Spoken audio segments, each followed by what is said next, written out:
I still have no idea who this is.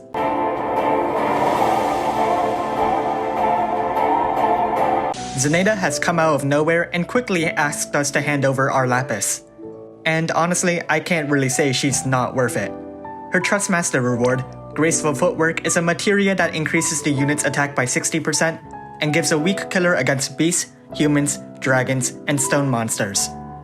A combination of stat boosts and killers propel this materia's mileage, and this is actually at a level to be considered a pseudo-super Trustmaster reward. Definitely worth 100 Mugos. Her Super Trustmaster reward, Warlord Lig Guards, is an accessory that boosts the attack by 65 and flat out boosts the unit's attack when they're dual wielding by an incredible amount. This is a boost like I've never seen before, and even if this were to be outclassed, chances are that you'll continue to use it for a long while. So far, she can boast 2 excellent equipment that can easily outlast many other units. There are no drawbacks to using a Trustmaster reward or Super Trustmaster reward Mugo on her. Not yet convinced? Let's move on to her active skills. Flash Kick doesn't change with anything and only raises her limit burst gauge by 6. As you can see, it's pretty useless. Objection! As with many things, don't take them at face value. We'll come back to it later. Foot Strike hits once and gradually restores her health. Why would you need to use this over your healer? I don't know, but there certainly are scenarios where that might exist. Still, you really shouldn't be having that problem in the first place. All of Zenaida's chaining moves belong to the Absolute Mirror of Equity chaining family. She has 4 types of imbues: Fire, Earth, Lightning, and Dark. As you can tell, that is an incredible amount of imbues, and they're varied enough that you can take her into almost any trial. Onto her other abilities. Breath of the Lion increases her attack by 200%, gives her a powerful killer against beasts, and enables Lion Flameclaw, which decreases the enemy's defense by 74%, imperils their fire resistance by 120%, and hits them with an Absolute Mirror of Equity attack. Breath of the Earth gives a spirit boost of the same magnitude, switches the killer with a stone killer instead, and enables Earth Tremor Dance, an attack that decreases the enemy's magic by 74% and their earth resistance by 120%. Then we take a break and look at Flash Kick Suppression. It's a pretty ordinary attack, though since it partially ignores the enemy's defense, it's going to be one of her most used abilities. Now we return to Breath of the Dragon. This one boosts the defense by 200%, gives a killer against dragons, and enables Dragon Lightning Blast, an attack that decreases the enemy's attack by 74% and their lightning resistance by 120%. Finally, we have Breath of the Darkness. Breath of the Darkness? Are you serious? That sounds so... Well, instead of giving a stat boost, it increases her limit burst gauge fill rate and gives a killer against humans. It also enables Darkness Shadow Thrash, a more normal sounding attack. Somehow. That decreases the enemy's spirit by 74% and their dark resistance by 120%. She can triple cast all of her abilities, but if you watched my last video, you'd be aware that she can quintuple cast them as well. Let's move on to her cooldown abilities. Breath of the Heavens increases the damage modifier of all of her elemental imbues and imperos, further increases the damage of Flash Kick Suppression, gives her a huge MP regen for the next 10 turns, and allows her to quintuple cast her abilities for 2 turns. It's on an 11-turn cooldown, so you better hope she doesn't die. If she does die, it's really going to be a hassle to maintain her. Flash Kick Calamity is an Absolute Mirror of Equity chaining attack that is also on an 11-turn cooldown. It imperils the enemy's fire, earth, lightning, and dark resistance by 120%, increases her attack by a whopping 300%, further increases the damage modifier of Flash Kick Suppression, and gives her a ridiculous 150% killers against beasts, humans, dragons, and stone monsters. This is insane, and with Masterminds on, this can be shared with everyone in your party. Now the problem? You have to wait until turn 5 to use it, which is counterintuitive to Masterminds on's tendencies to clear content quickly. Still, you don't have to share it. And partnering her with a friend Zenaida can easily clear any content with those types of enemies. Let's move on to her passives. She has a 10% resistance against fire, lightning, earth, and dark elemental attacks. Furthermore, she gains a massive boost to attack if she chooses to refrain from using weapons. But given the excellence of many trial weapons, I wouldn't recommend that route. Also, she has passives that basically urge you to let her dual wield. She has an auto heal which kind of weakens the need to use Foot Strike. Now that I think about it, how does Foot Strike heal her in the first place? She's immune to sleep and confusion, and also has a good boost to her limit burst gauge fill rate.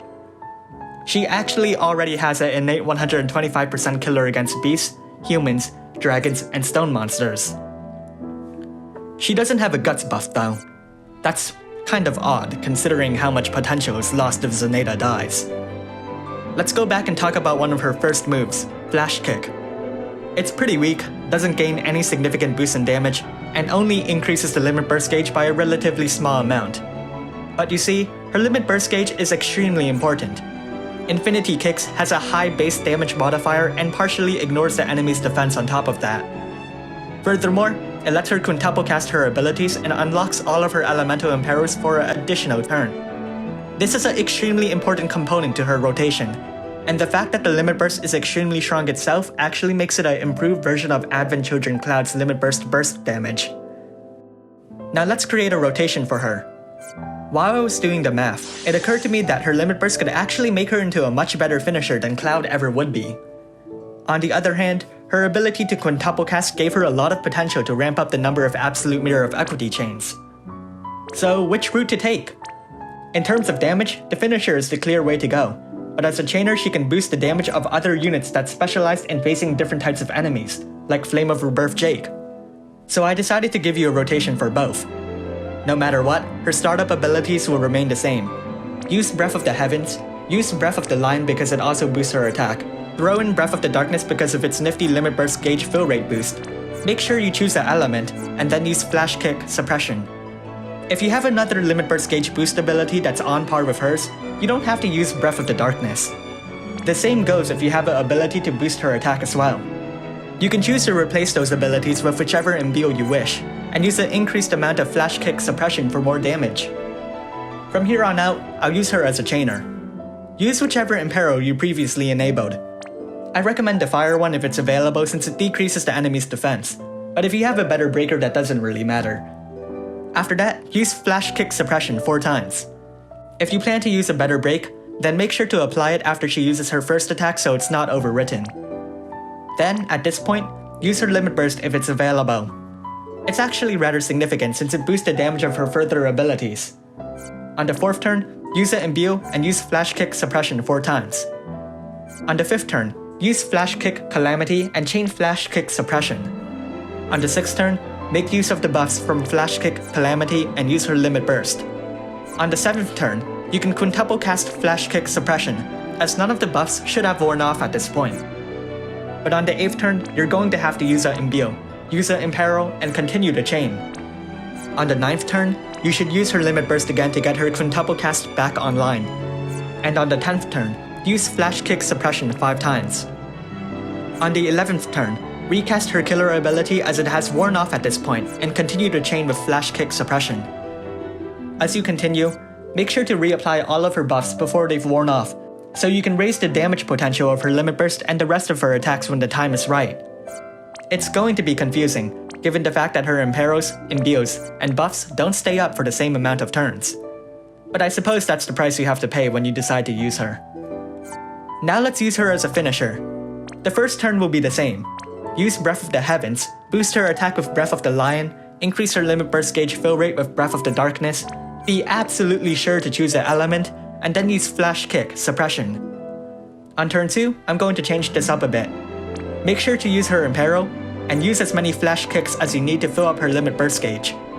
Her role as a finisher will revolve around her limit burst, so sacrificing a bit of her damage for Flash Kick is well worth it in the long run. Of course, you can sacrifice some Flash Kicks for Flash Kick Suppression, if you think you'll get enough limit burst crystals to fill up your limit burst gauge. I think sacrificing 2 of them should be enough for any scenario. In fact, you can even just cast Flash Kick Suppression 4 times if you're that confident it'll fill up her limit burst gauge. On turn 3, activate her limit burst. You can use it to cap a chain, or even pair it with another Zenaida. But seriously, try to use it to cap a huge chain. On turn 4, imbue her element and use a combination of her earlier abilities that will fill up her limit burst gauge. While it's true that her imbue hasn't worn off yet, you don't want to lose out on future damage. On turn 5, use her limit burst. We're not using Flash Kick Calamity yet, because I have a plan for that. On turn 6, use Flash Kick Calamity and fill up her limit burst gauge. On turn 7, use her boosted limit burst. On turn 8, use the Imbue and fill up her limit burst gauge. On turn 9, use her limit burst again. On turn 10, apply a Imperil, reapply her killer buffs, and make sure to fill up her limit burst. Finally, on turn 11, use her limit burst. From this point forward, well, I wouldn't say it's rinse and repeat.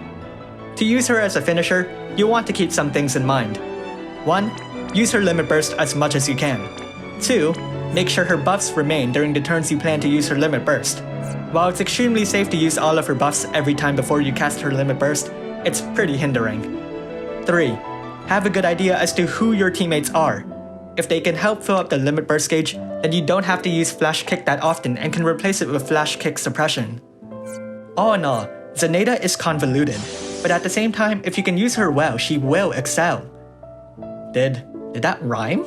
Wow, didn't mean to do that. But I'm sure you're wondering, should I use her as a chainer or a finisher? I actually have an optimal setup that can most likely ensure you'll never have to spend Lapis again. It's pretty simple. Get 2 copies of Zenaida, spend 16 unit of choice tickets to get 2 prisms, awaken both versions, build one as a limit burst damage finisher and the other one as a supportive chainer, and grab a friend Zenaida. In fact, go ahead and fill your entire team with Zenaida, and forego the other rows. You'll be perfectly fine. In all honesty though, using 6 Zenaidas can really screw up your chains. Furthermore, while 3 of them would be optimal, you can't actually bring duplicate units in certain types of content like Chamber of the Arms. But if you don't care about that and have Lapis to spare, go wild, you crazy animo.